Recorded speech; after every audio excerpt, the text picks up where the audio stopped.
something like that.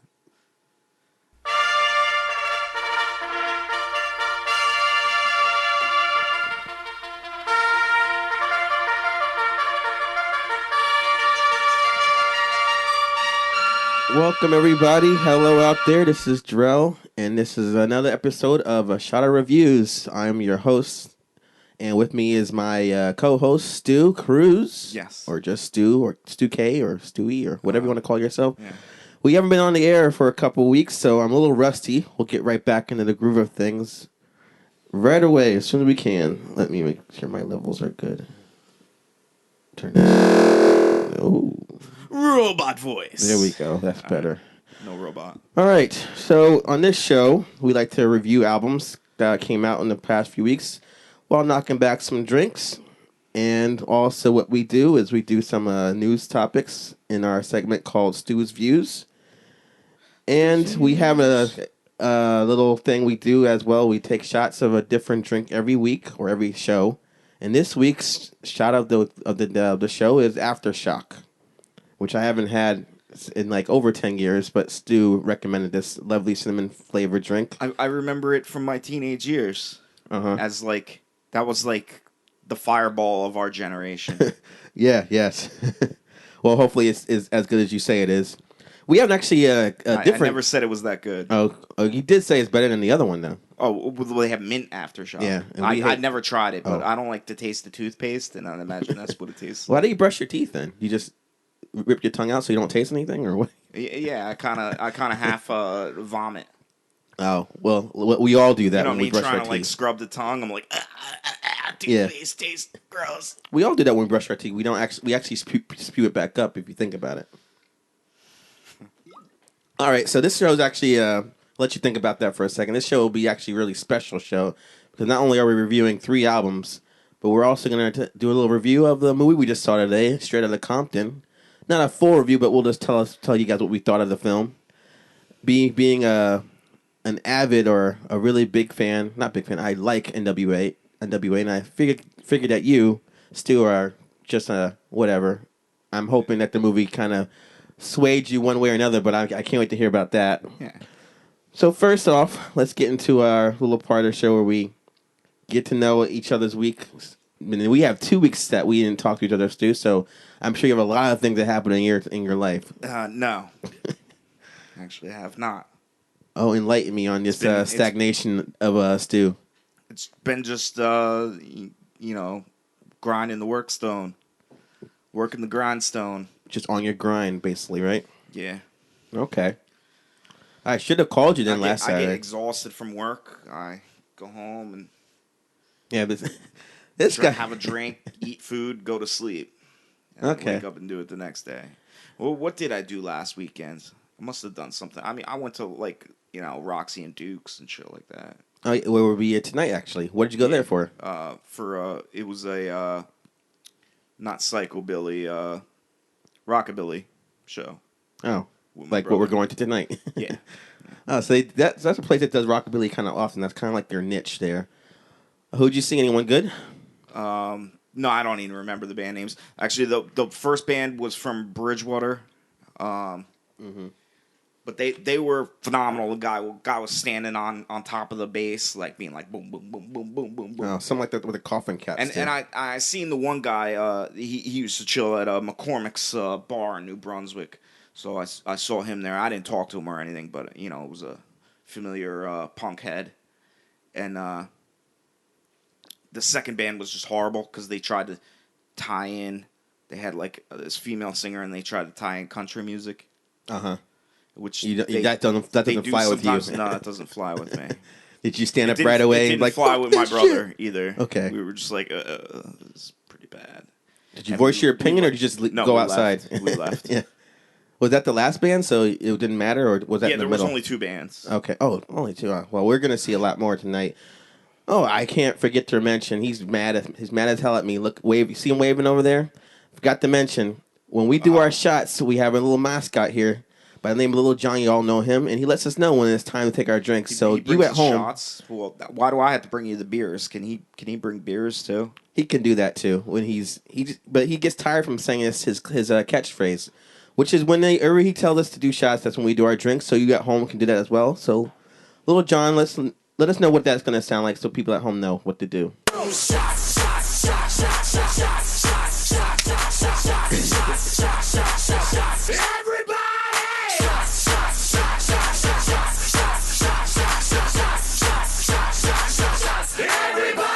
Yes, it's time for the shots brought to us by Stu and Little John's loud, wonderful, boisterous voice as well. See that lovely rock candy at the bottom?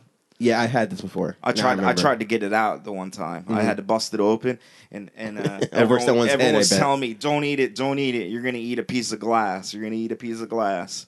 Okay. So don't even try busting the aftershock open to get the candy at the bottom of it, rock candy. This has been a PSA by Stu. Because everyone will tell you that you're going to eat a piece of glass and it'll scare you.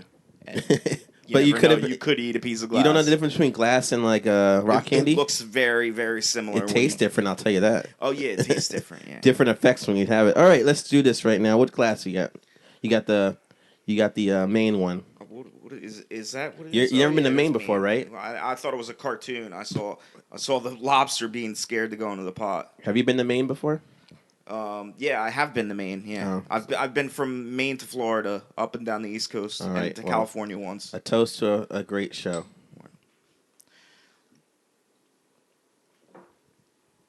Yeah, it's definitely like Fireball, but a lot more sugary. Yeah. I wanted to try that. Might maybe pep up the mood a little bit because you seem pretty down. When we went to the theater, actually, I saw you walking out your car. You just like, I didn't want to get like a tuba and play it behind you, but you were whopping back and forth like, oh my god, the theater is so far. I'm like, it's literally like 50 feet from here. Yeah. But I don't know, man. Got to perk up a little bit because life is not that bad, especially for me. So let me tell you about my past 2 weeks. Last Saturday, I went to a barbecue hosted by Chernobyl Disaster, a band I interviewed last week. They're a local band from, I would say... You interviewed them again? I've interviewed them twice, actually. So, no, this would be the third interview. No, I didn't do them this time. Oh. I just went to a barbecue because the drummer was back in town. He moved to Utah, came back, and he's like, oh, I'm having a barbecue. You should come out. Does he like Utah? He loves Utah. All right. I'll get into that in a second. He said he wanted to go out there pretty bad. I get there, and I'm the first... Don't you hate... You try to, like, wait to go to a barbecue so you don't like the first person there, but at the same time, you're kind of fasting, so you don't want to, like... You're fucking starving at that point. So I'm like, all right, I'm going to wait till 2 o'clock when it starts and then leave. I get there, and it's just all his family there. None of the friends are there yet because they're in band practice till 4 because they have a show that night. Needless to say, nice turnout, nice drinking with the guys. The food was pretty good. Had some sangria, everything like that. But the show that night was as well equally fun. But I guess I will mention that I got a little too intoxicated. Uh-oh. A little bit too intoxicated. So I said, "Hey, would someone like to drive my car home?" And since the show was right across the street, it's not out of your way.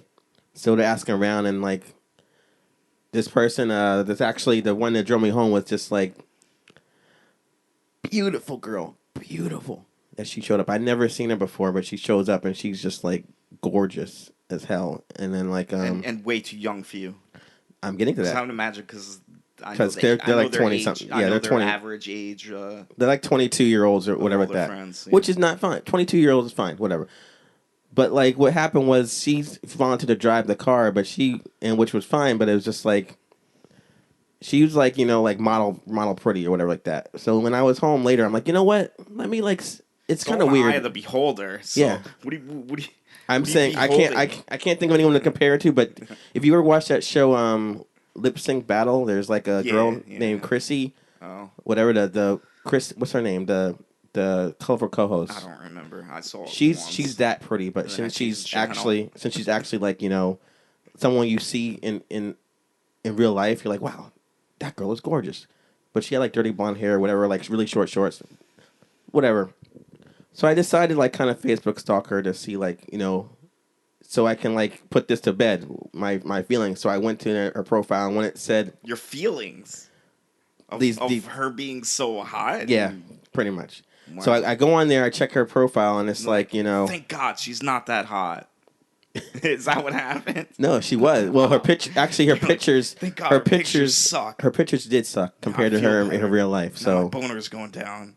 No, what actually made the boner go down is when I looked on graduated high school 2013, and I was like, damn, gone. Very nice girl. What about Miss S? You being very rude in this conversation. I'm just saying I can look, can I? Yeah. But right. what kind of made me not stop looking? That's stalking. That's more than looking. The way I stalk wasn't that hard. It's basically, you know how when you put up on a Facebook thing, like, event, and then when she commented on it, I'm like, oh, that was the girl that drove my car.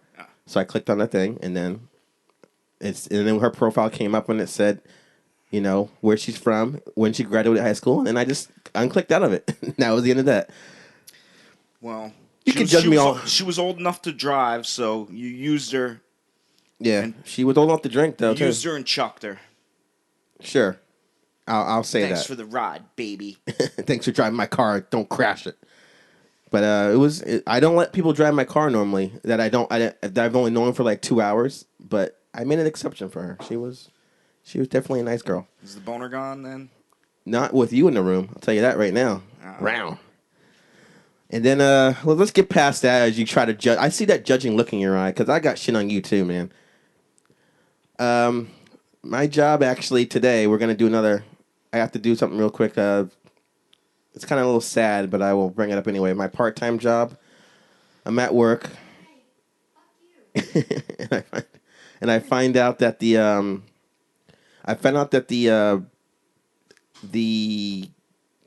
one of the girls there, she's like 17 years old, and she got in a car accident, and she's in a coma.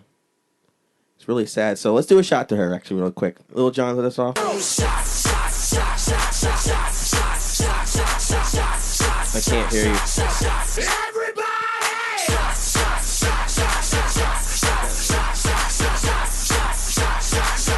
Everybody! All right, pour a drink, Sam. Let's just keep this show going. So, like, her found out. Let's do this. I'll tell a story because she got in a car accident. She's in a coma. So I want to do. Shh. Stop. It's just a joke, baby. It's just a joke. Anyway, so we'll do a shot to her just passing out, getting a car accident, and I really hope she's okay. I got in trouble, but let's keep it going. So she now got you're in gonna be down. I'll try to pick it up. She got in a car accident, and I'm at work. I don't work Sundays normally, and she says to me, not her actually, but her manager comes to me and she goes, "Hey, the girl got in a car accident, and do you mind working this Sunday for her?" And I was like, I really can't because I'm working a lot of hours this week, so I want to change my mind, but I decided to say no, but then he put me on another day. Well, let's get past that part of the story. The real point I want to make is I actually finally met the store manager who hired me. The person who actually read my resume and wanted me to write the job I have never met before until today, and yesterday, and it was like 2.5 weeks later. Mm-hmm. So he come up to me and he's like, like what does he sound like? He sounds kind of like he's kind of like a shorter guy with like a kind of like long old hair. He's got long gray hair basically, and he goes like, oh, you let me talk to you in the back real quick. So I go in the back and he's like, hey, do you have a second job or do you have another job? And I'm like, yeah, we talked about this when I first started working here. And he goes, oh, because if you want to work full time here, you can do that if you want. And I was kind of like, how is that even fucking possible if I'm already working? Are there enough hours in a day to work full time? Do you think he was actually implying I should quit my job and work there? Yes. He should have said that because I'll be goddamn if I ever do that. That's for sure. But anyway, he asked me that, and then later I saw him like walking and passing, and he goes, hey, if you want to like be like a manager here, let me know. And this is like at least the fifth time he's asked me. Well, actually, like, or second time he's thrown it out at me, and I'm like, you don't even know me. Why would you want me to be like a part time or be a full time manager here?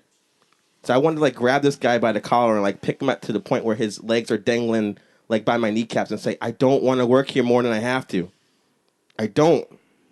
But you know, I restrain myself. But whatever. What do you think, Stu? Do you think I should? I think I should take the job, even though I'm pretty sure I know they're not going to pay me as full-time position. Yeah, I'm not going to pay me No. as much as they pay me at my first job. No, I already got at my work. They're trying to convince me to switch to the second shift. Oh, you'll love it. You know, nobody bothers you. You get to, do your own thing. You get to have full control over everything. And I don't know. No way. I can't work nights. Well, I will never be able to sleep right. Is it more pay, or why would you want to do it? What's the incentive? Because, like I'm saying, in my situation, they give me no incentive to do it, except for I'm sure they're not going to pay me as much, like I said. So I'm like, what's the point? What's the point in doing it? You know? Yeah. So I don't know. I just said no to it, but whatever. But I didn't actually say anything to it. I just was like, okay, whatever. I'm just too tired to even like talk to you. That's the issue. But that was basically what happened to me this week. And now they got me working a bunch of hours, and they want me actually to come in. Oh, that's the kicker. I forgot this part. So I said no to Sunday. I come in that day, and then the manager's like, "Oh, don't worry about Sunday. It's no big deal." But what I did instead, I put you on. I'm already working Tuesday, Wednesday, and Thursday, and Saturday next week. So 4 days already. So he's like, "Oh, what I did was I put you down for Friday instead. So you don't have to worry about Sunday. And if I find someone else, it's no big deal. You don't have to come." I'm like, God damn, that's like 5 days in a row. And I'm like, so you don't want me to come in Sunday? And I'm like, the reason I don't want to come in Sunday because my wife's saying that I'm working too many hours and it's difficult for her.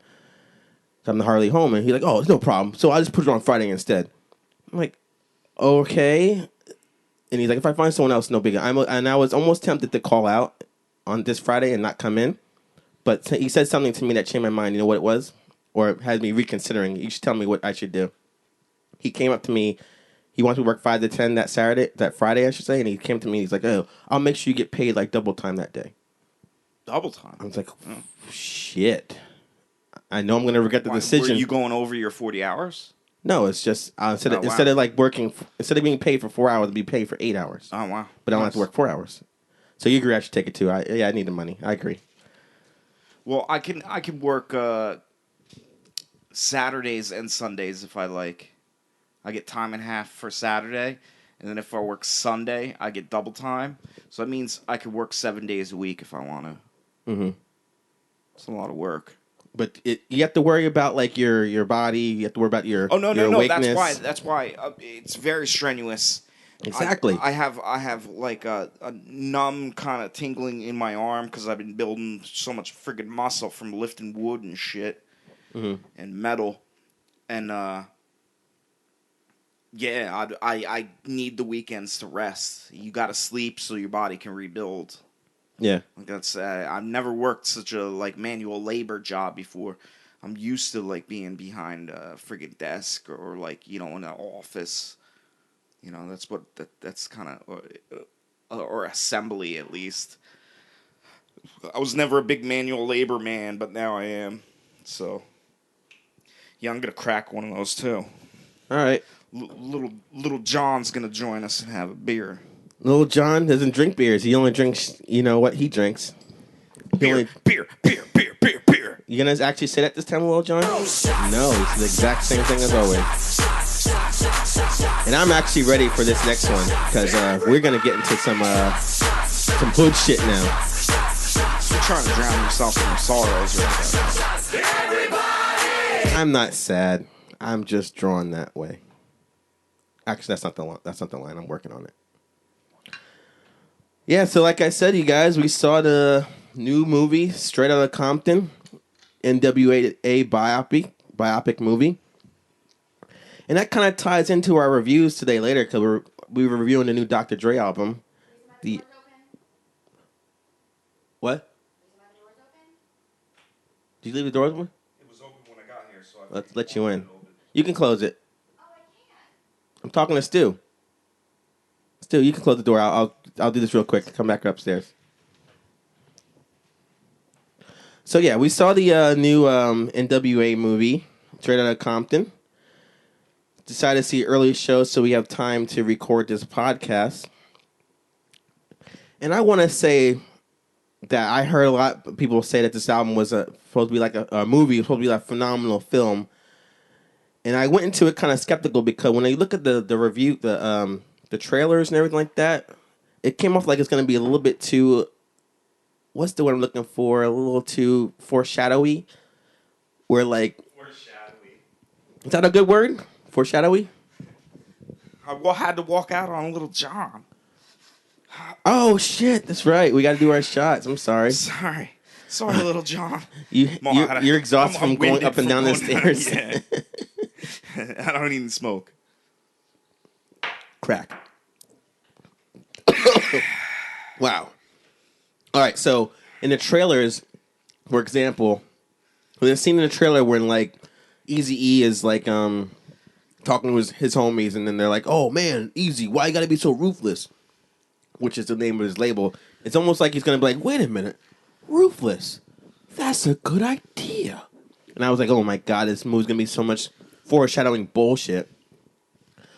But to be honest with you, there were only a couple times when that happened. Really, they didn't lead on that Easy was gonna get sick. Okay, we'll get into that in a second. They kind of dropped that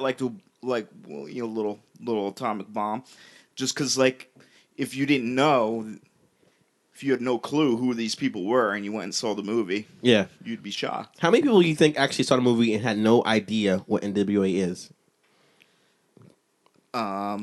Very few. I think there's going to be a big percentage that don't know any clue about him. That don't know. Why would they want to watch the movie though? Because people are weird. They don't want to watch biopic movies about people they never heard of. I've seen True Grit before. That's a real thing that happened. I don't like country music. Oh, what are you talking about? It was a recreation of a cowboy movie. I'm not talking about remakes. I'm talking about an actual thing that really happens to. Like if that really happened, it was really a movie. Jesus, man. I'm talking about something that really happened in real life that they make a movie about that you have no interest in. Why would you go see the movie? That movie was based people that know the story of NWA, know the story of Dr. Dre, know the story of Ice Cube. So when everything that happens or foreshadow, they're gonna know what's gonna they know it's coming. They just want to see how it's gonna be portrayed. So goddamn, I'll tell you this: that Eazy-E's son plays him in the movie. He looks exactly like him. That was good casting right there. That was his son? Yeah. Wow. He looks just like him, right? Yeah, he did. He looked the most like the character, his character or the than actual else. person. Yeah, like the actual person. Than I mean, anyone else, yeah. And I'll give you this: a lot of people didn't look like who they were, but like the guy that played Snoop Dogg, the guy that played Tupac, they sounded like him. Dr. Dre had the kind of he had the gestures, right, and the clothing. Mm-hmm. So that helped out. That was good too. We're basically saying all great things. We're saying all great things right here. But before we get into like what we really thought of the movie, just want to make one more thing. I want to get to like my my negative opinions. Two things. When I mentioned Ruthless before, they do that. They do that later in the movie when he's like, "Oh, I'm going to start my own label," and he's like, "Oh, okay. What do you want to call your label?" And he's like, Ruthless. It's like that's the first thing you thought of. Okay, whatever. And then they do it again with the fucking Dr. Dre thing. Nobody wants to see a bunch of people arguing over what are we gonna call ourselves. Why put that in the movie at all, though? Because then you would be immortalized with all these other names that you possibly think of. Yeah, and we're probably corny as shit. Well, at least put it in there. I don't know. Well, my only complaints about the movie before I give it like what I want to. I think. Now, did any of them? They did stuff before NWA, right? Some of them. Yeah, they showed it though. They showed what Dr. Dre was doing before that. Before NWA. You didn't see that part before. What did they show? When he was doing that party at his mom's. The party was not party. The concert was playing when the guy was like, stop playing that fucking like a reality rap shit and play my Oh, dance okay, shit. That was what he was doing before that. All right. And they showed even DJing. before that when the movie started. That was what Easy E was doing before that. It's just slanging that dope. Yep. You know, All right. that was I thought that was a great opener. That when the movie starts, I won't spoil it for you guys out there, but it's a great intro to the film. My only complaint is they showed the rap the beef and the whole like diss tracks between NWA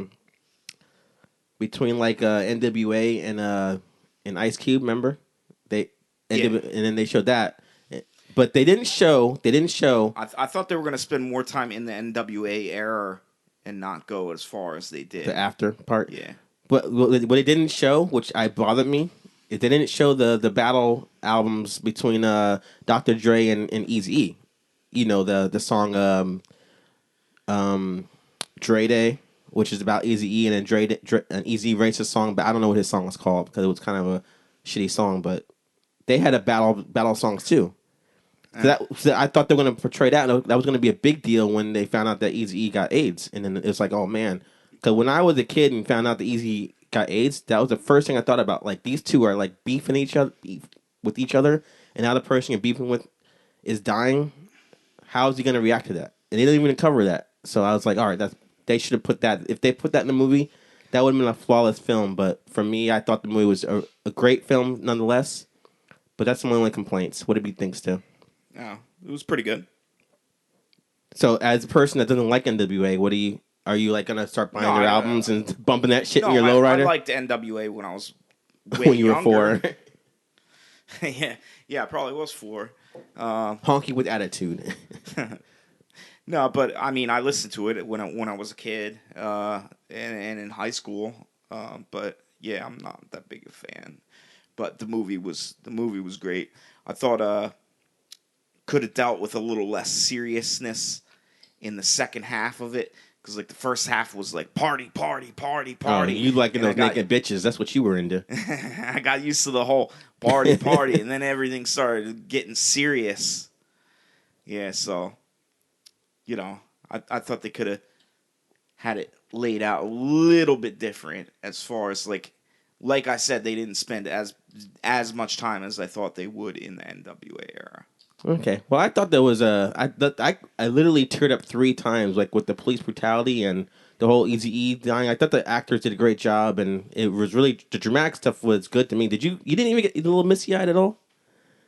Yeah. Yeah, I kind of cried a bit. Like I tried to like pull my glasses up, wipe my tears, and put them back down real quick so no one noticed. But I didn't actually tear. You actually teared? I did. I cried because police brutality pissed me off, and when they showed the Rodney King shit, I was like, I remember that. I was only 13, but that was so sad. Yeah. So, yeah, I think it's a good movie. Go out there and see it. But the real opinion is what our boy Lil Jon thinks. Being a rapper and all, what did you think, Lil Jon, of the NWA movie? If you did see it, what'd you think? Okay, that's all he has to say. That's all we're going to do.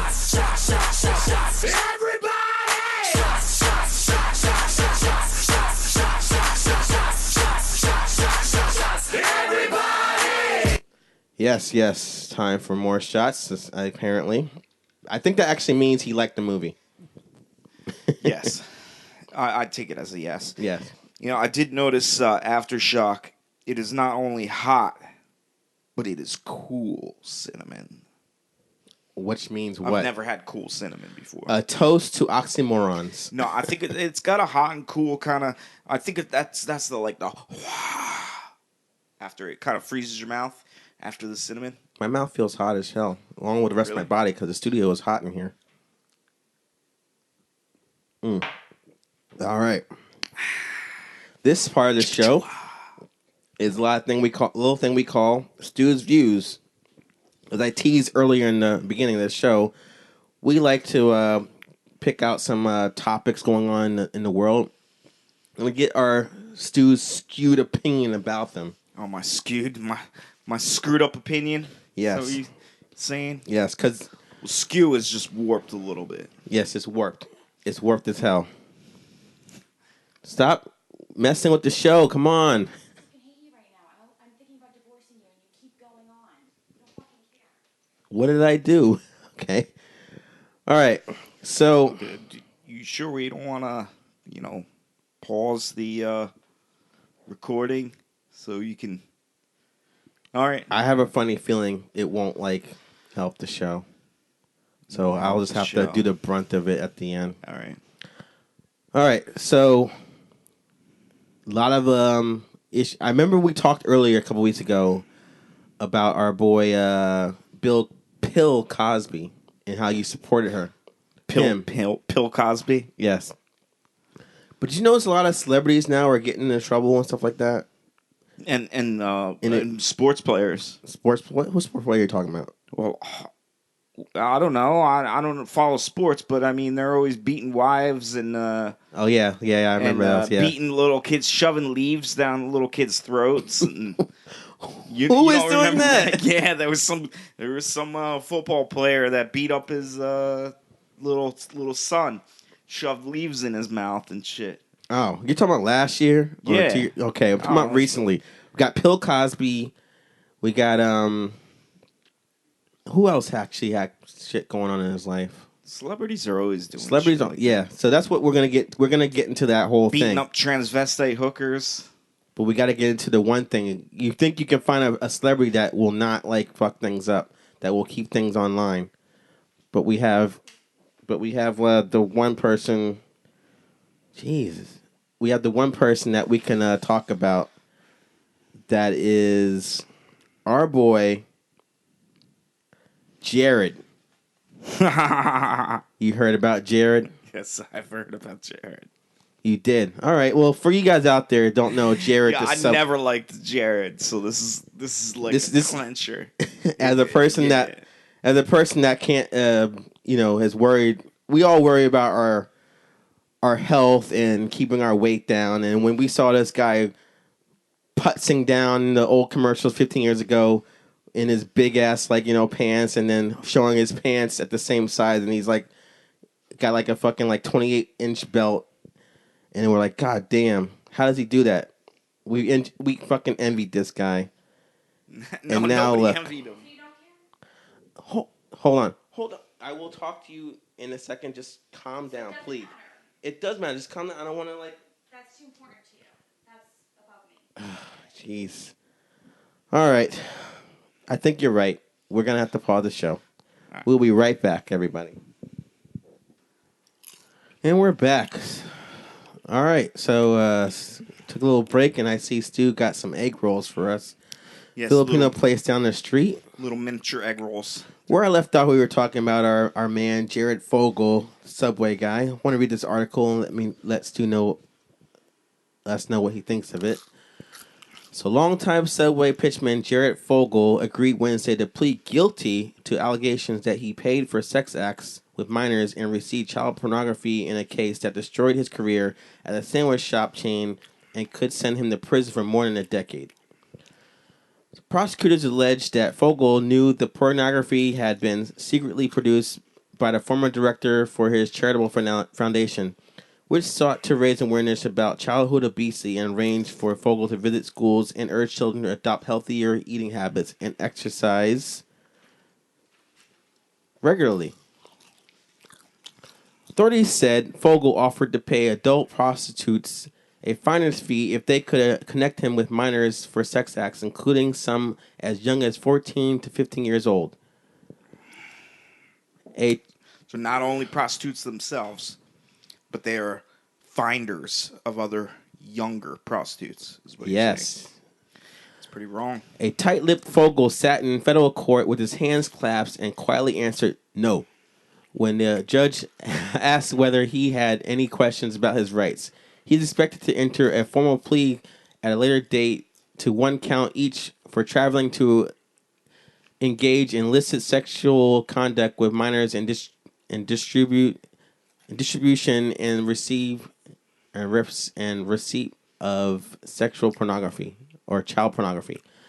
The agreement released by prosecutors said Fogle will pay $1.4 million in restitution to 14 minor victims, who will each receive $100,000.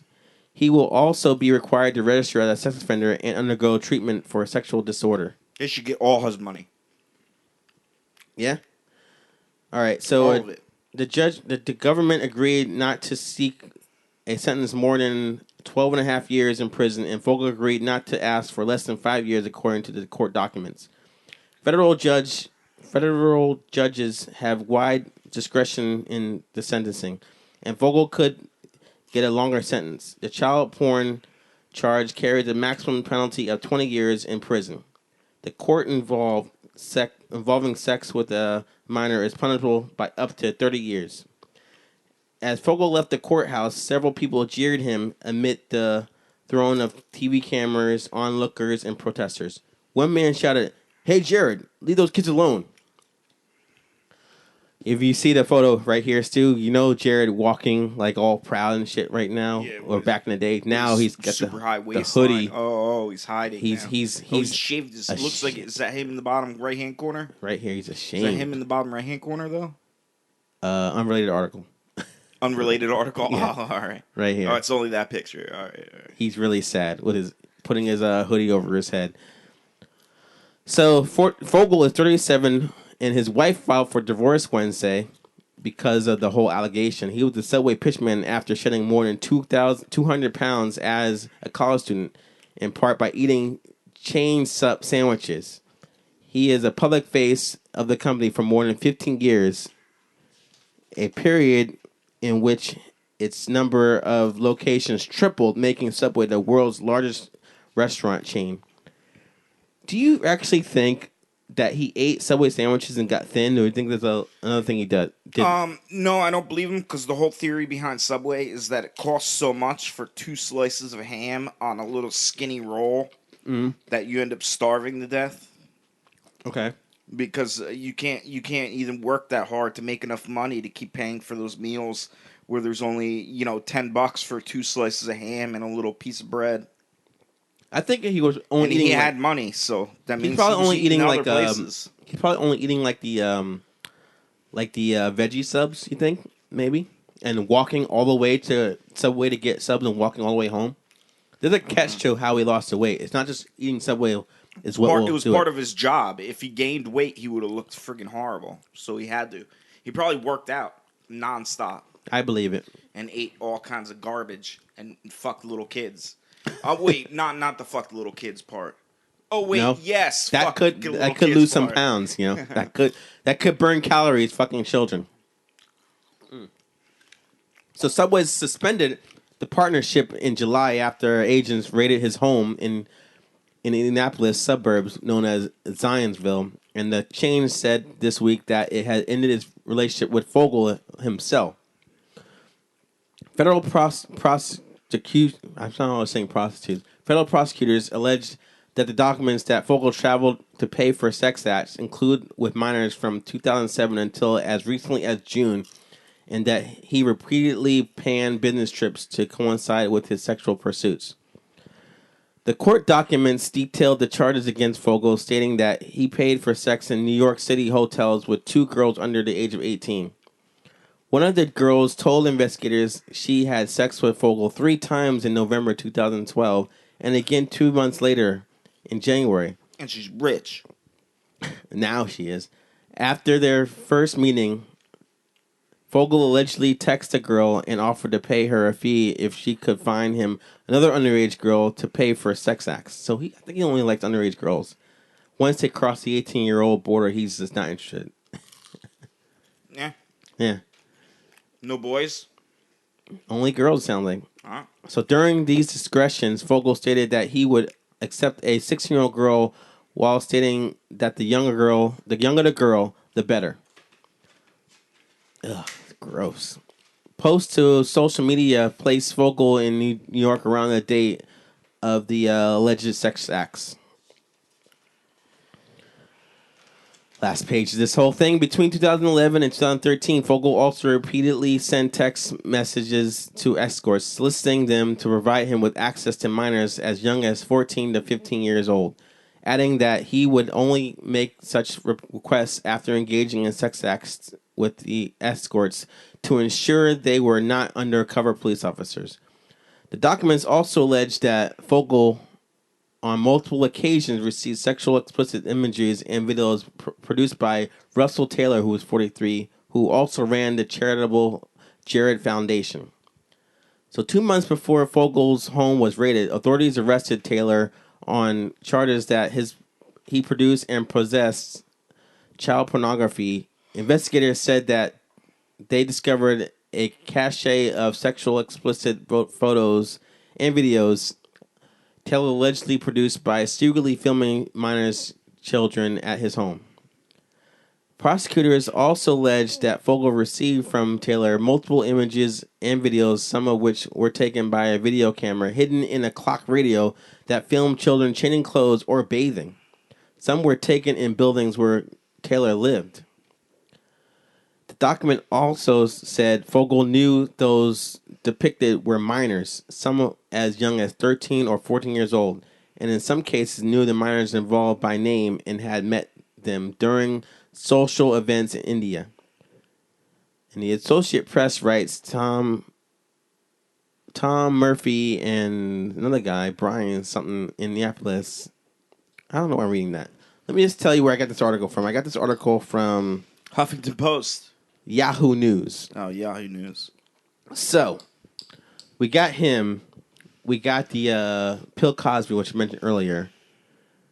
And we can't think of anything right now because I think we had made way too much alcohol. But do you think it's pretty hard to like latch on to like a famous celebrity nowadays because there's going to be skeletons in their closet? What do you think?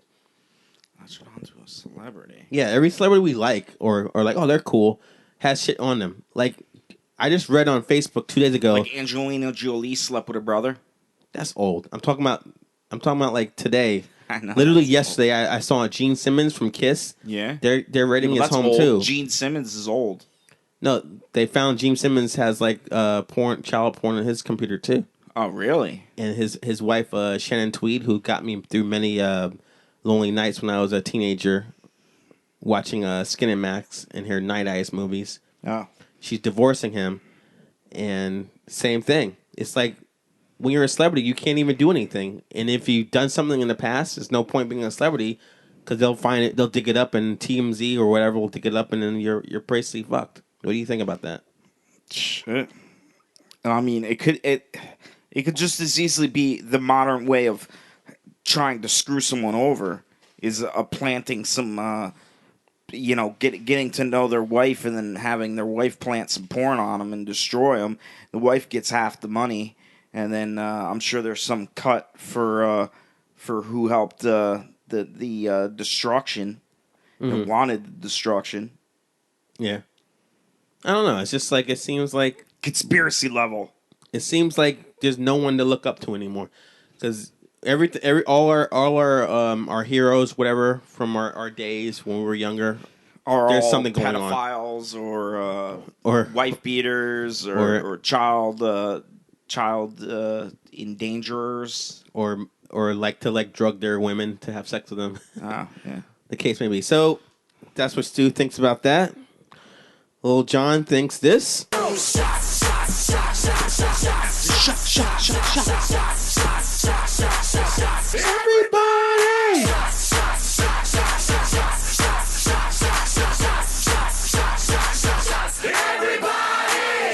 At the rate we're going, I bet by the time we get to the actual reviews, we'll be pretty hammered. A toast to still eating at Subway regardless. No, I don't. I never eat it. I never ate at Subway anyway. So, I mean, maybe you are. Lies. See, I'm not. I'm not eating toasted now. I'm toasting my own. Not eating at Subway, All like right. I did before, and I shall do after. Maybe I should give them a try. You should. Even though they I don't think now that Jared's gone, maybe Subway's gonna be different. it'll be more fattening, I bet. They're gonna actually put grease all over their meat and Oh, then put it wow. in the thing. They'll dip their meat in grease. We call this the and you have to Subway eat fat bitch. we do We didn't get it from anywhere else. It's the Subway fat bitch. We do like those better. It's so cheesesteak, mozzarella sticks, chicken fingers, French fries, lettuce, tomato, onion, ketchup, mustard. all in one sandwich. What am I no missing? mustard. What am I missing? Cheese? Bread. Cheese? Yeah, and bread. There's no mustard in that. Bacon? Maybe some bacon? No bacon.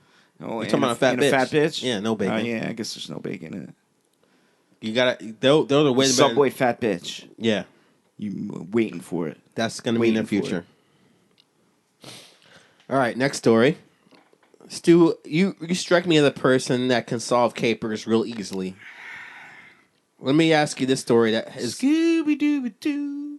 Where are Stu? Looking for Stu. Looking for Stu. Stewie. Looking for food. So this story is international. This is out of Germany, and I wanna read some of the article which I got from NBCNews.com, and you tell me what the caper is. So thieves broke into a shop in Mulheim, Germany, opened 1,200 bottles of Koenig Pilsner beer, but left the otherwise untouched containers stacked neatly in their crates and the amber brew inside to spoil. Okay. I already know this one. Okay. I think so. Investigators were initially surprised to find that all of the open bottles were of the same brand. But they now believe... Different. What? This is the squirrel that broke in and... No squirrel. Actual people opened all the bottles and just left them there. All right. But the caps are missing. Why? I don't know. All right. He don't know. The squirrel one breaking into the bar and destroying everything was better. But come on. So... The police of Germany believe that the thieves were trying to win prizes offered through the brewery's promotion. The bottle caps had tokens printed on them, with some entitling the holder to tools and speakers. Many of the caps were winners, and the thieves left bids of the metal strewn across the shop's floor. Mark Barron, a Koenig brewery spokesman, said he found it quite incredible that someone would go to such great lengths to steal bottle caps. And he said, "We have no way to track where the bottle caps were sold or, in the cases, stolen, but we will now watch for someone who sends in an unusually high number of caps." Would you go to great lengths to win a prize like that? Would you break into somewhere, take every single... Why not? I'll get the golden ticket. Why didn't Charlie just do that? Just break into the chocolate factory or wherever the candy factory, just open every single one, but leave all the chocolate there. You think that's what the poor kid would do? Yeah. They're like, we got the rich kid, get the kid from the suburbs, kid from the streets. Poor kid has nothing. Yeah. How did he get his ticket? He must have robbed him. Or that guy gave it to him or whatever. That weird dude when he was running down the aisle, through the streets with his golden tickets. Nobody gave him his golden ticket. He just lucked out. Yeah. Yep. He had one silver dollar. Got his ticket. I just think anyway, we're getting way off track. I just think this whole plan that breaking in. Do you think they were just in there just opening bottle caps? Damn it. Damn it. Speakers. Yeah, and what are they winning? Speakers? What did they say? Speakers and something else I threw it down. But. So what the fuck? What do you... Yay, I got speakers. Now I need an amplifier. Oh, I need a job for that. I need a job to get the money for the amplifier. They really want to throw this house party really badly, I guess. I don't know. It's goddamn, man. So it's just crazy. Stop. Little John, I know you're ready to say what you want to say, but not yet, because I'm feeling pretty good now. Because when we get to the album reviews before we end this, one more story, and then you can say what you gotta say. I gotta tell him sometime our mascot to ease up. Last story, which is really great story. Megan Foxx, who you know from Transformers and that Charlie Sheen show that he was on. Megan Fox was on not Anger Management, but the three 2.5 Men. 2.5 Men. You didn't see the episode? That's that's like the top 5 episodes of 2.5 Men. No, I didn't. Yeah, sorry. So anyway, Megan Fox and Brian Austin Green have split after 11 years being together. Because of me. I bet. Yeah. Do you ever notice? I'll read the artist and I'll tell you what I think. So after 11 years. 5 of them as a married couple, Megan has separated from Brian. which I got this article from Us Weekly. All right. So their romance has recently been plagued with issues, though sources remain vague in the exact cause of their split. And they say things have been rough, which is a spokesperson for the parents of the sons Noah, who's 2, and Bodai, who's 18 months old. And Green is 42, and he has another son who's 13 from a previous relationship. The pair were last photographed together grabbing lunch in Beverly Hills on June 9th. And the reps can reach a comment. Do you ever notice that it's weird when people find out that like celebrities that they're like infatuated with get divorced? They are so excited, thinking to themselves that they'll be next in line for that. Like Gwen Stefani, had heard divorced that guy from Bush, right? You heard that story? Yeah. And then people get excited about that, like, oh my god, she's divorced, yay! And it's like, do you really think you have a chance? Like they're sitting right now, I'm breaking up with my husband because of this random person in this suburb I never heard of. I'm actually sorry these stories are not that interesting, but Yeah, I can tell you. I'm drifting. Yeah. So what do you think of Megan Fox on the market? What are you going to do now that she broke up with her husband from 90210 for you? For me? Yeah, that's what you said. Oh, yeah. No, it was over me. Oh, they were arguing and yeah, we're not talking either. Oh, yeah? Yeah. It's a shame. Why not? I don't know. You're not talking to her? No, we did the DP thing and it didn't work out. You're going on record saying you fucked Megan Fox? Yeah, with her ex. Okay. No, I'm just kidding. Oh, you sandwiched her, I'm saying. Yeah. I wouldn't even share that, but that's just you, but whatever. All right. So I guess that's it for that. You have anything to say before we move on about that? No. All right. You sure? Yeah. Anything? No, nothing. Yeah, you're right. It is a little boring. No, I'm just saying. Sometimes the celebrities. I don't want to. I don't want to add more to it. I'm just saying if you want to, that's fine. All right. So let's get into our album reviews of the show. The whole point of this whole thing. I think you're feeling pretty good now. Yeah, I'm all right. Could do one more.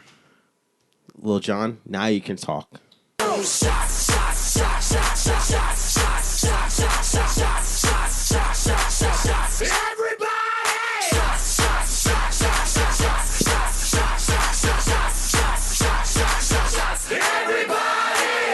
Oh, you actually said it at the right time. Can you hear it? Yeah, I heard it. Okay. Get that mic, the thing loud enough.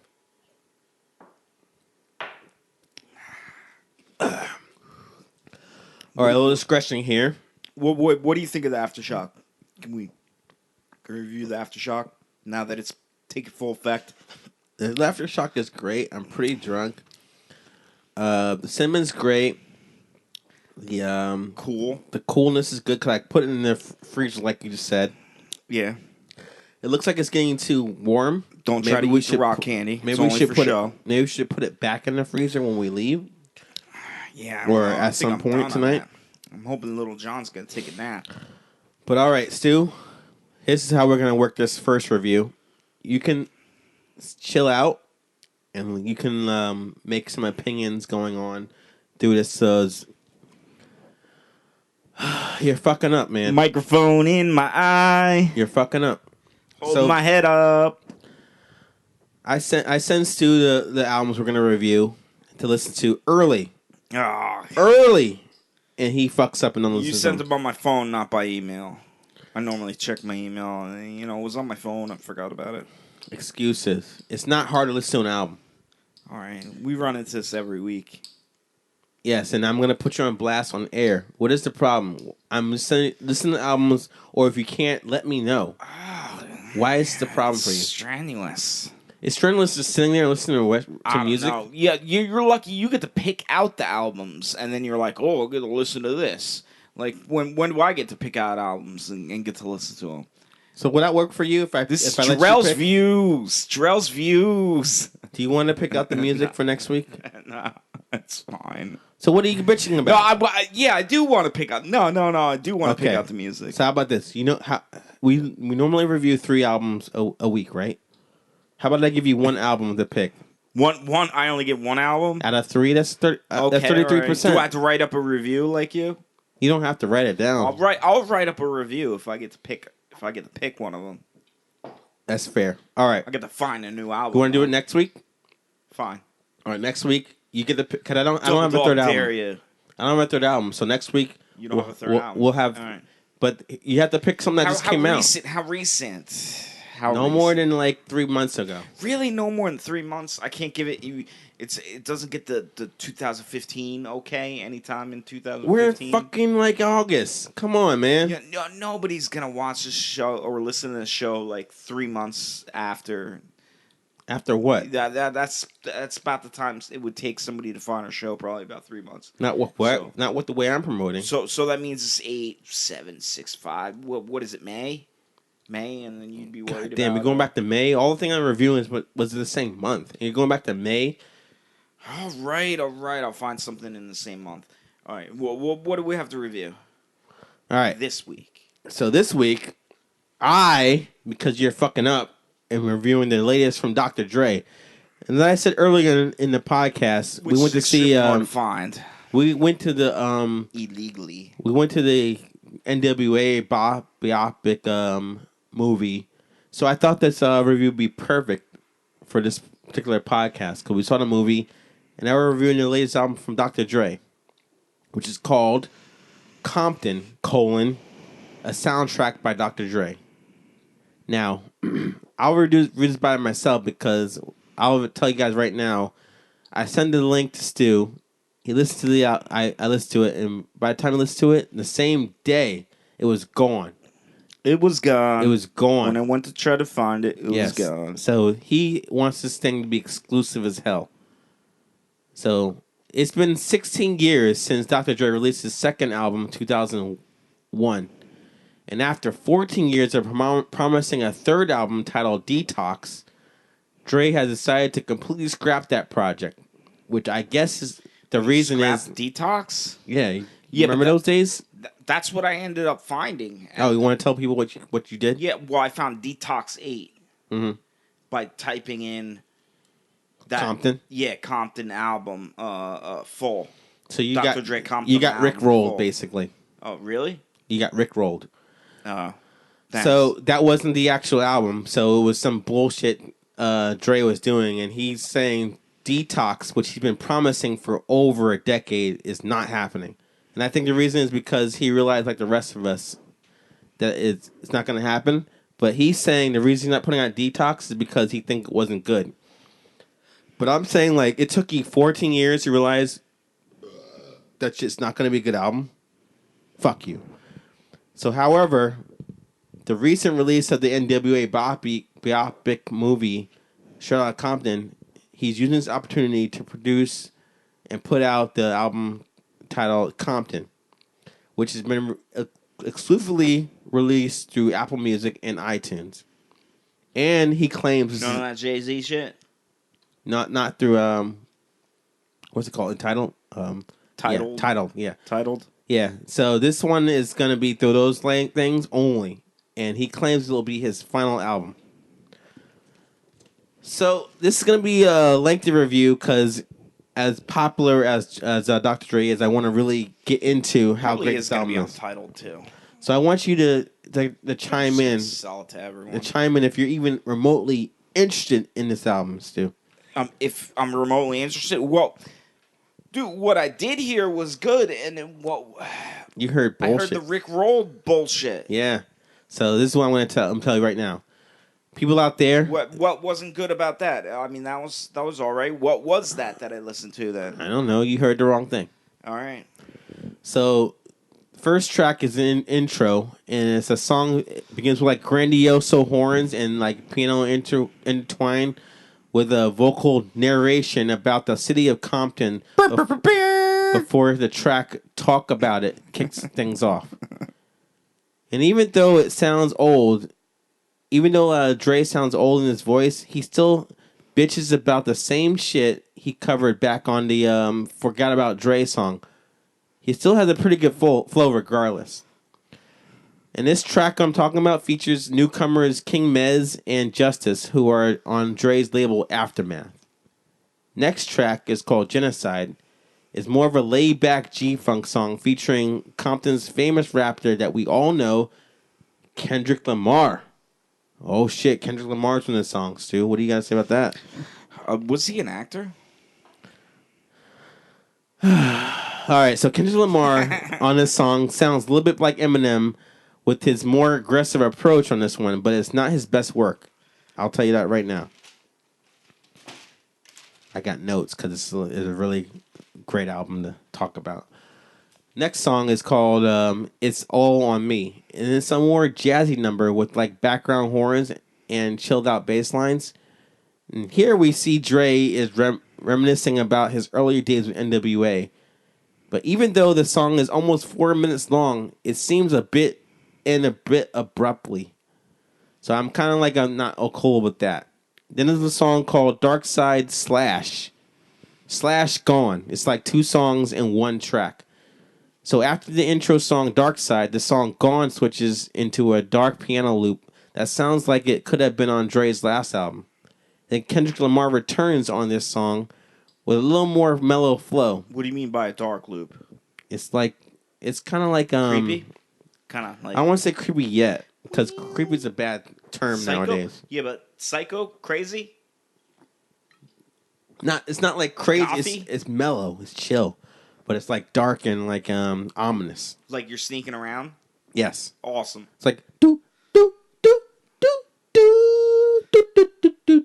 It's not like that, but I'm just thinking of things to say. But it's Kendrick Lamar comes back on the song, and it's a little more mellow flow, but similar to the song itself, the verse that he says is way too short. So almost halfway through the album, I noticed that Dr. Dre sounds a bit more like Exhibit with his voice. He's got like a little like older, like grittier voice from his past album. And speaking of Exhibit, he makes an appearance on a song called Loose Cannons. Coincidence. Yeah. Somebody's biting somebody's sound. But I'll tell you this, Exhibit's on the song. Maybe it's a recording technique. Maybe it's not his actual voice. No, it's Exhibit. Yeah, maybe it's a recording technique that Exhibit always uses.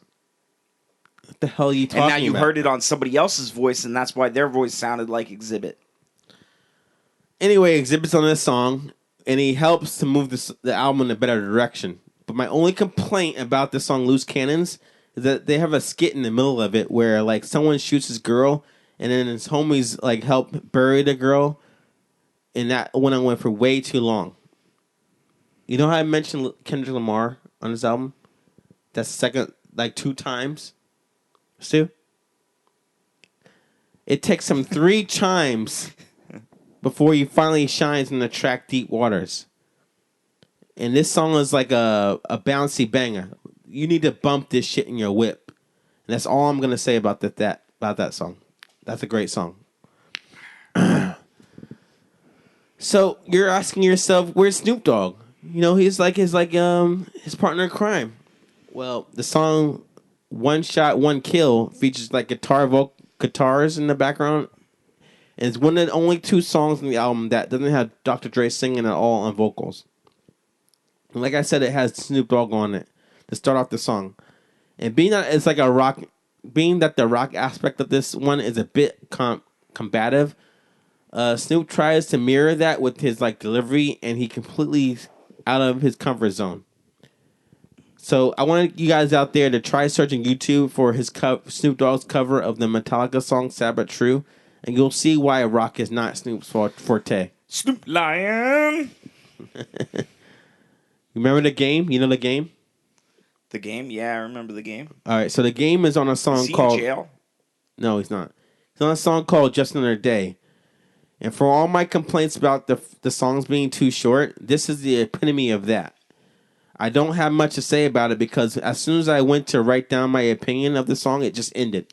It's literally that short. And there's no Dre on that song either. Rock on, Stu.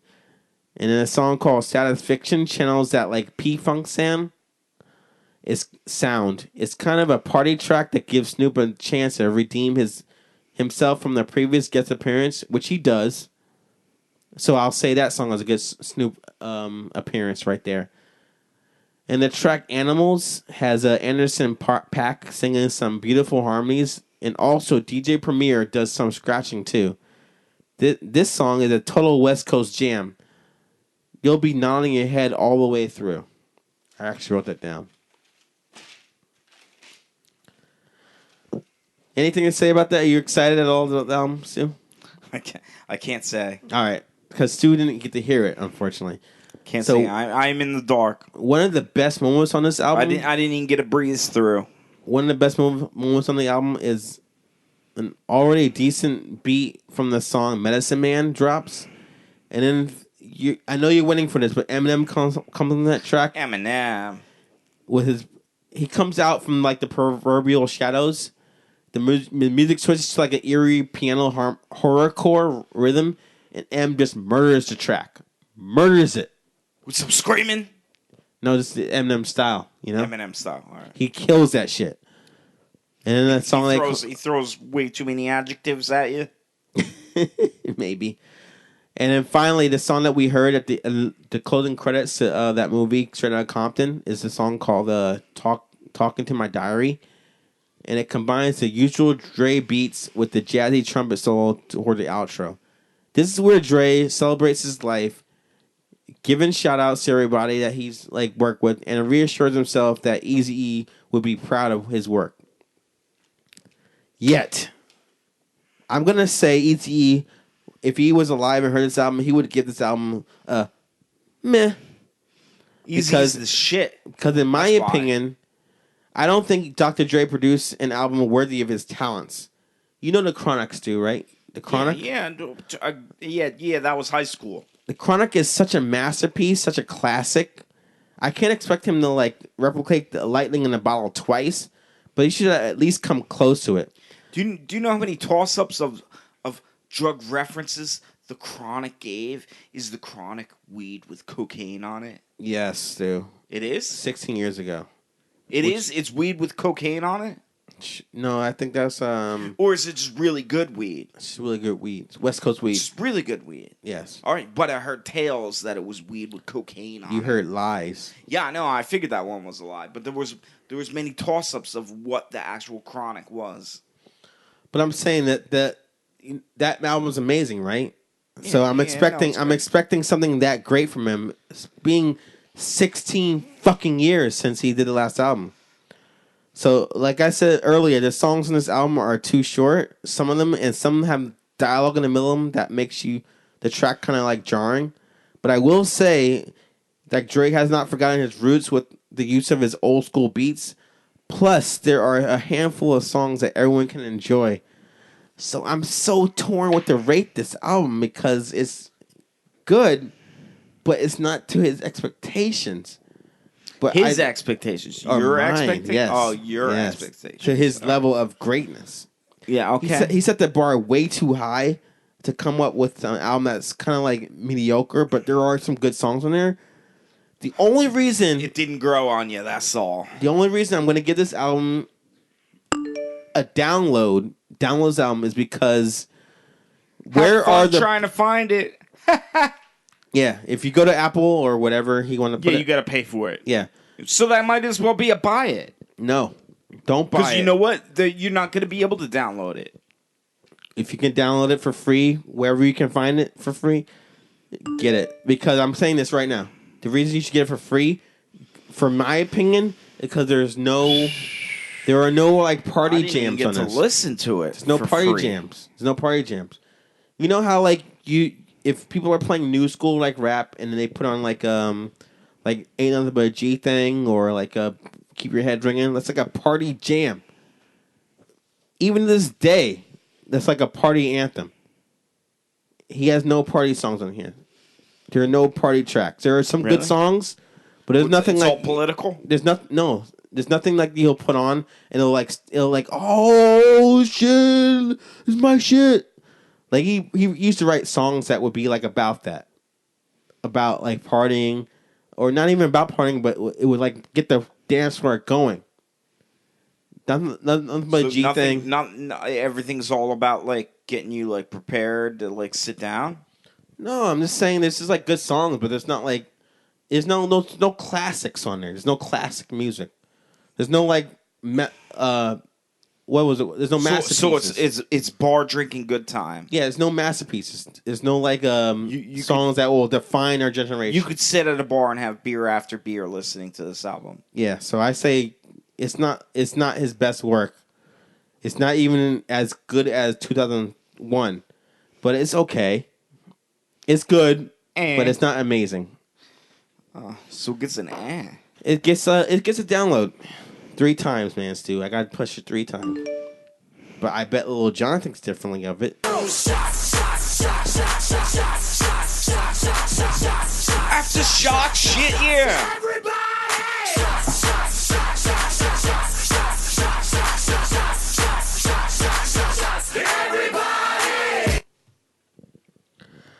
A little silence there. I'm This shit sorry. is sticky as hell. Sticky icky. Ooh wee. It's the sticky icky ooh wee cinnamon shit. Dude, I want some cinnamon trees. It's like walking into the Christmas tree shop. So if you heard the new Dr. Dre album, you have an opinion about it, let us know in the comments or send us an email. We'd love to hear what you think about it. Next, On. Bullet for My Valentine, his recent album called Venom. And it's their 5th album, and they're a Welsh heavy metal band. And they're known to combine thrash metal and metalcore with really dark lyrics. Now, their second album, which is called Scream Aim Fire, is my shit. Songs like Eye of the Storm and Awakening Demons really define the band's sound. All the albums have some good songs, so I was eager to hear his later effort. So I'm going to put Stu on blast on this one. You want to tell us what you think of the album? Because you barely listened to it. Ass. I thought it was ass because it was too fast. That band, Too fast. this band would be good if it was managed different and produced different. It was too fast. They did the metal thing. Okay. When Which really they've been doing all this time, but okay. When really, they're hardcore, and really they should have sludge metaled it. Let me ask you this question. They should have dropped tempo. Their breakdowns, they don't drop tempo at all for any of their breakdowns. It's Let me ask you this. Let me ask you this, Stu. Wicked fast. Let me ask you this, Stu. Wicked fast the whole Before time. you rate the album for the Bullet for My Valentine fans out there, have you ever heard their music before or heard of them but till today? I've heard of them. What's the album you listen to? I have no idea. I never listened to any other album. Okay, so the review Stu just gave us is a review from a person who's not familiar with their work. No. So, do you But want to yeah, give your review it's- early, or you want to wait till I'm done? No, I mean, go for it. I'm just telling you the whole thing was way too fast. I'm going to break this album down somewhat track by track, but not all the tracks. That all sound the same. I'm going to tell you this right. I'm going to tell you guys out there the songs that worked and didn't work. So, song No Way Out kicks the album off after the intro with the lead singer Matt Chuck's abrasive screaming mixed with his sometimes soft singing. And also the fast-paced drumming and melodic guitar soloing in here too. And then the song on the album called Army of Noise is a perfect blend of 80s thrash and metalcore. It's a pretty good old school song, and it's got like a metal. What are they called? What's that band called? I'm so drunk. Metallica-esque solo. Are they hardcore? Metallica-esque solo in the middle. Are they hardcore? Metalcore. Metalcore? So it's metalcore. So that is half hardcore? Half metal. Yes. Don't ever trust a hardcore kid that never listened to punk rock. Words to live by. So they slow things down a bit with the next track called Worthless. Though it's still kind of heavy with this. Got plenty of screaming in it.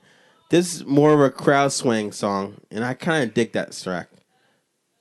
And one of the things Bullet for My Valentine's always does is put like a cheesy ballad or two on each album, which is the title tracks too.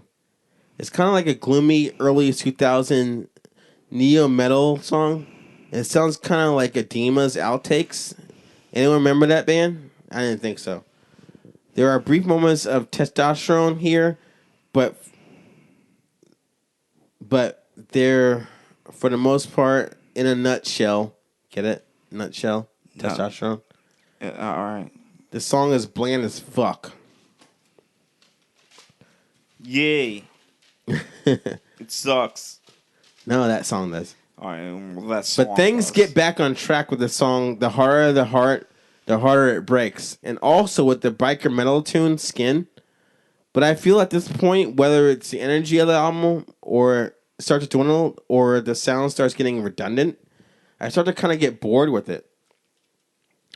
Hell or High Water eventually has a thrash metal part during the bridge, following it by a pretty decent breakdown, which helps wake me up. Nope, breakdown probably wasn't slow enough. It's probably the same speed. It's probably even faster than the rest of it. You say probably, but you didn't listen to it, so I did listen to it, and all their breakdowns were fast as hell. that's not a I breakdown. didn't like it. The breakdown I'm talking about was toward the end. Breakdowns are supposed to be half tempo.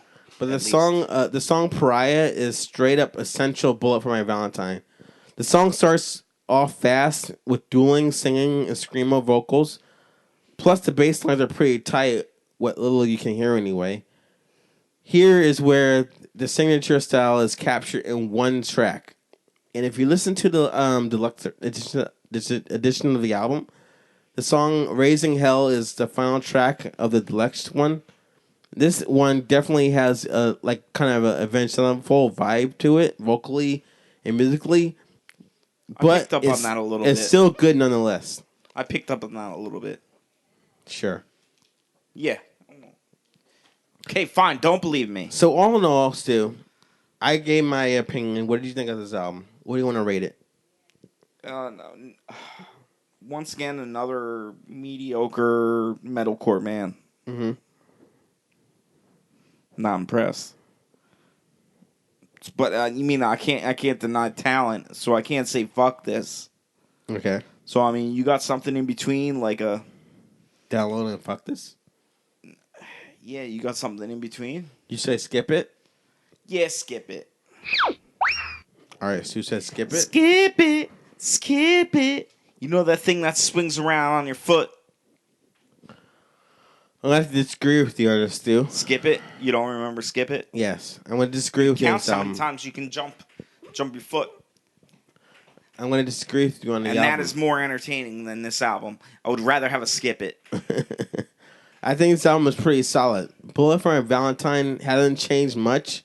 Lyrically, they may not be thought-provoking, but the music makes up for it. Softer songs kind of blow, but there are only one song on this album, so it doesn't slow down the momentum whatsoever. I could listen to this album again and again, so I'm gonna say this album is something you should buy. You want to argue? We can't because know why? Because you didn't listen to the whole thing. But if you out there listen to the whole I'm album, arguing. if you listen to I'm trying to argue.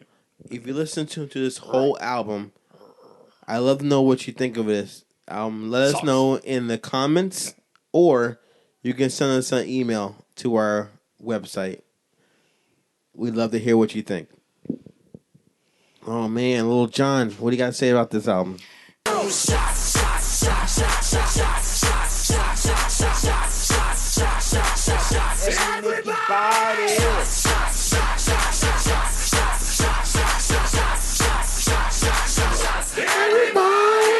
All right. Final review of tonight. Shots, body shots. Yeah, you gotta take that shot out of. So gay. You gotta take that shot out of that hot babe's belly button. Oh. A toast to what? You gonna do it? You definitely not gonna do it. You're not allowed to do it.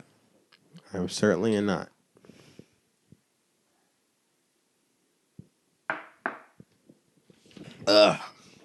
Woo! Sound the fire alarm.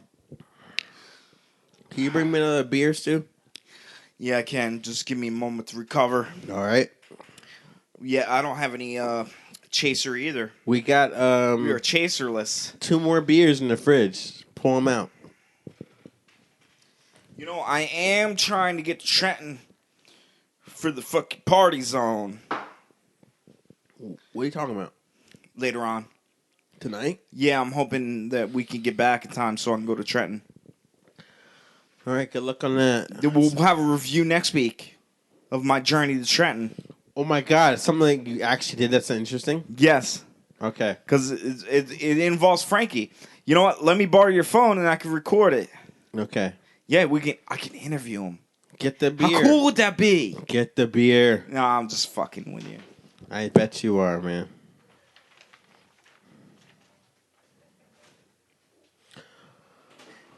All right, so we're gonna do another review of another Welsh band named Neck Deep. The album is called "Life's Not Out to Get You." And after playing 2 sold-out shows in Florida in 2013, they put videos online of their performance, and it was seen on Hopeless Records. The label contacted the band's manager and signed them that August. They released their debut album, which is called Wishful Thinking, in January of 2014, which led to a UK tour and a spot on a 2014 and 15 Warped Tour. This album is their sophomore release and produced by a Day to Remember singer, Jeremy McKinnon. So all the themes of pop punk lyrics from a fresh new band are here. The song called A Threat Level Midnight and Can't Kick Up the Brutes are tales of being young in a small suburban town with nothing to do but fawn over girls and get into mischief. Do you agree with that, Stu? Huh? Okay. I got distracted by Miss S. All right. So I told you guys out there before that Jeremy McKinnon from A Day to Remember produced. Where are they from? Where are they from? Neck Deep. I know Wales. you said the Welsh. Wales. Wales. Wales. I'm part Welsh. Nice. I'm 1/8.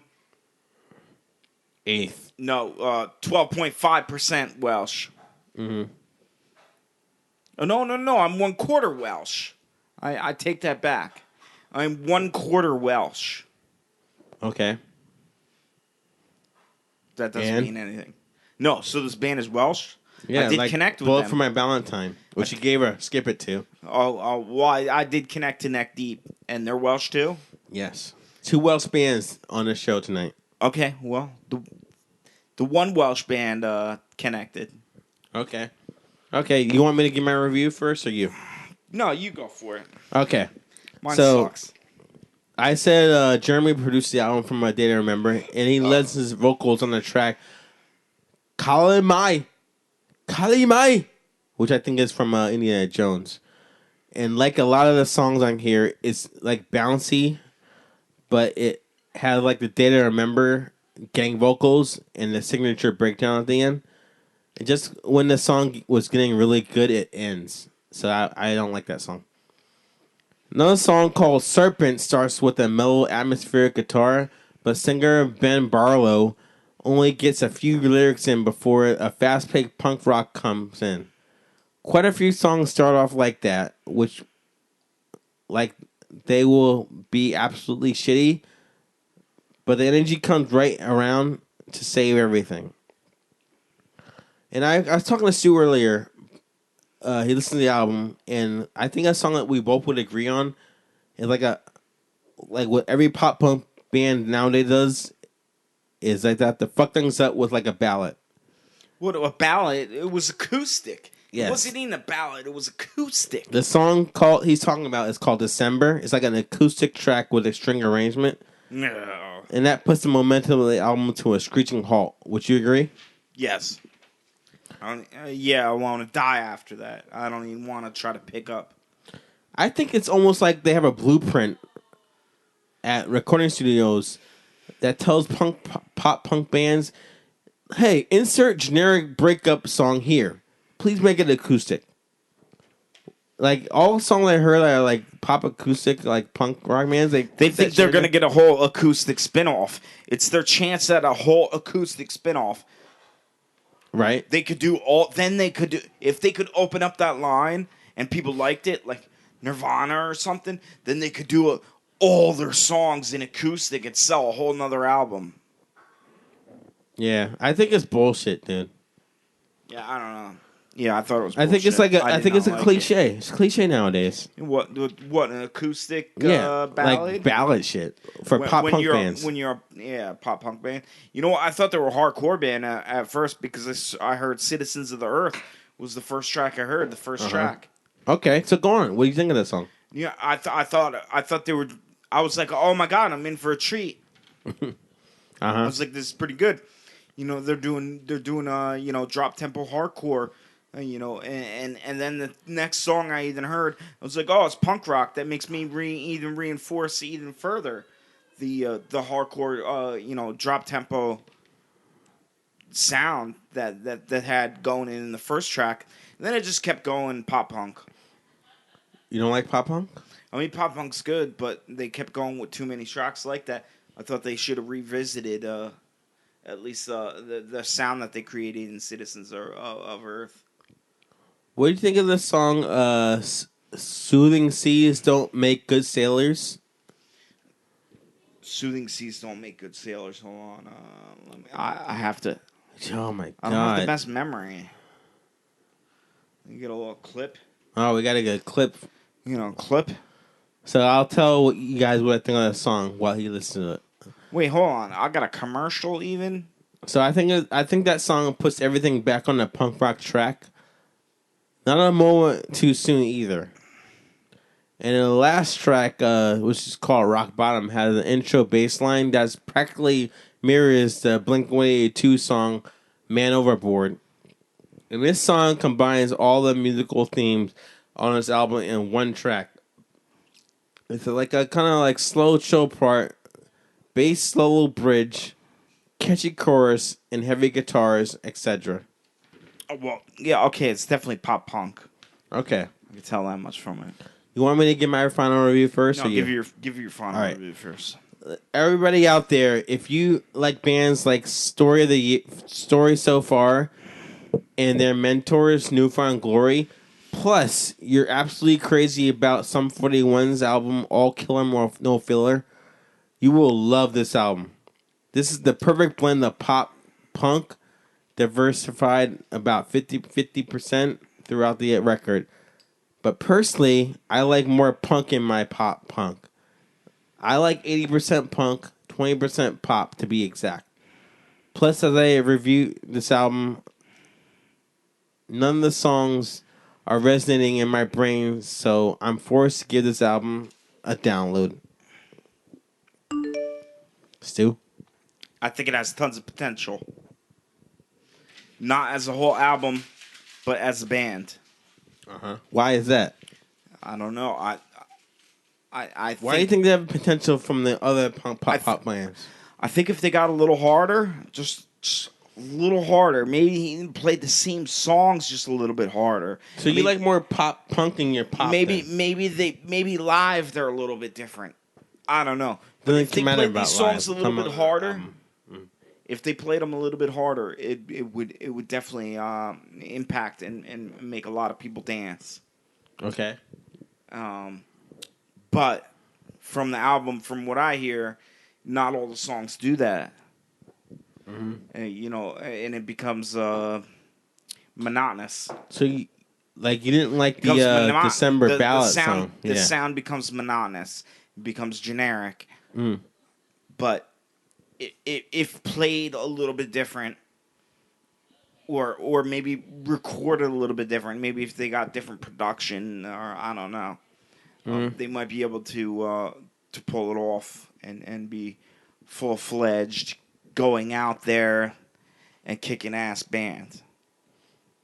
But what do you think of this album for the most part? This is the second album. What do you think of it? It's pretty good. I give it a download. This, but I really so much more. I really Okay. think it's something that's growing. Okay, so they have potential to be good. But what do you guys think out there? If you guys heard this album, let us know in your opinions with the comments. Go to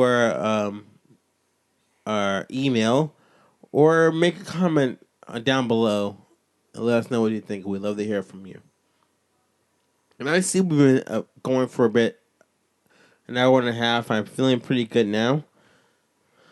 So let's check the emails here real quick. And I see we have none. We'll eventually get emails when we get more popular. So let's end the show now. You want to end the show, Stu? End it All right. like a guillotine. Oh, no, Lil Jon said do more shots. Oh, Lil Jon's trying to fuck me over from getting trapped.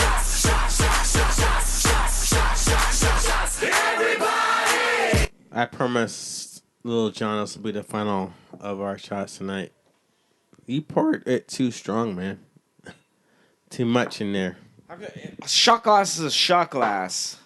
How could you pour too strong a shot glass? Empty. All right. Empty beers. Empty beers. Empty beers. All right. That's how long we've been sitting To here. another great show, Stu. Yes. Hope you listen to the whole albums next time around. I get to pick one of them. You do. It's so exciting. Woo! It's going to be the best ever. Best shit ever. And on that note, I'd like to thank everybody for listening to our show tonight. If you want to get in touch with us, go to our website, which is njhabitradio.net. Or you want to email us, go to our email, which is njhabitradio.gmail.com. njhabitradio@gmail.com. Or you want to check out what's going on with our site, whatever, go to our Facebook page, which is facebook.com/NJPirateRadio. This has been Jarrell and my lovely co-host, Stu. Yes, I am. Lovely. Saying have a great week, and we'll see you next time. Bye-bye. It's the pompadour that does it.